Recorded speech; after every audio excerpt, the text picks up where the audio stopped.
Unpopular opinion, but I do think the education system needs to fall because it was created to suppress curiosity. The whole point of the education system was to get factory workers to be obedient and to civilize them, which means that they wanted them to meet white European male standards. It was about compliance. So they pushed them towards predictability and they needed to standardize knowledge to be able to do that so that everybody believes the same thing. So they're not teaching you how to think, they're teaching you what to think. And teaching you what to think does not require you using your imagination at all. And that's where curiosity comes from. It only requires you to memorize what's on the paper.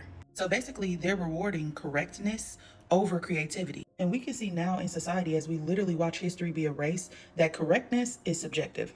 It's based on the truth of whoever is telling the story. And say, for instance, that you have a question about what you're being taught. If that question goes against linear thinking, right, wrong, left, right, black, white, if it contains any type of nuance, you are shut down. Because what we don't understand about skepticism and doubt is that is your ability to pick up on logical inconsistencies and gaps in information. And so they need to shut you down because through skepticism is how we ask the question that need to be asked in order for us to get to truth. So they label you as a disruptor and they punish you if you don't just go along with what they're telling you. So you're only being rewarded for your exploration if it's pre-approved, if it's a part of the framework that they've already set. But if you go outside of that, punishment. They decide that you're not going to be a part of what's normal or you're not going to be civilized. And we already know what they do with uncivilized people. So the only way for you to be successful in the education system is through compliance. And that compliance is decided by external validation. So it also pulls you away from your internal compass. So you're not moving based off of your truth. You're moving based off of somebody else's. And they do the same thing in organized religion as well. Religion used to be about you getting in contact with the divine through direct experience, but now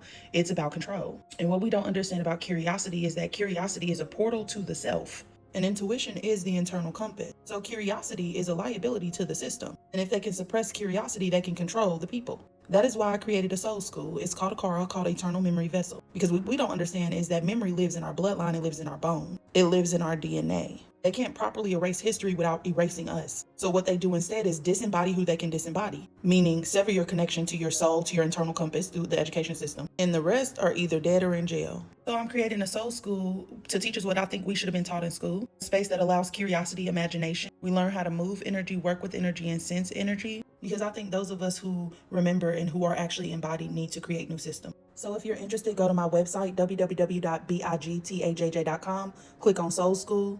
At the top is just an explanation of what the energy I'm trying to embody, which is reconnecting people to their original template before fragmentation. If you scroll to the bottom, there's a 10-question intake, and this is not about your worthiness. This is about your capacity to witness yourself, because I think in order for us to take in new knowledge, we have to be at a certain level of consciousness. And so there will be consultations and interviews, but open enrollment starts December 15th, and class starts January 16th. I hope to see you there, friends. Happy healing.